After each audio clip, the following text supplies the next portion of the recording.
जेसीबीच्या साह्यानं बॉम्बे फालुदा आणि भंगाराच्या गोडाऊनवर कब्जा केल्याची धक्कादायक घटना काल पहाटे नाशिक शहरातील वडाळा रोड परिसरात असलेल्या हिरवेनगर इथं घडली। या प्रकरणी मुंबई नाका पोलीस ठाण्यात अज्ञात इसमाविरुद्ध गुन्हा दाखल करण्यात आला।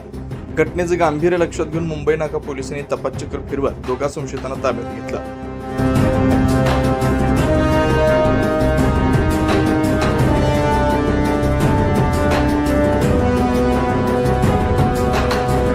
तोसिफ इनामदार आणि मकसूद इनामदार असं पोलिसांनी ताब्यात घेतलेल्या दोघ्या सख्ख्या भावांची नाव आहेत। पोलिसांनी त्यांची कसून चौकशी केली असता त्यांनी आपल्या 30 ते 40 सहकाऱ्यांच्या मदतीनं गुन्हा केला असल्याची कबुली दिली। त्यांना न्यायालयात हजर केलं असता जिल्हा सत्र न्यायालयानं 7 एप्रिलपर्यंत पोलीस कोठडी सुनावली।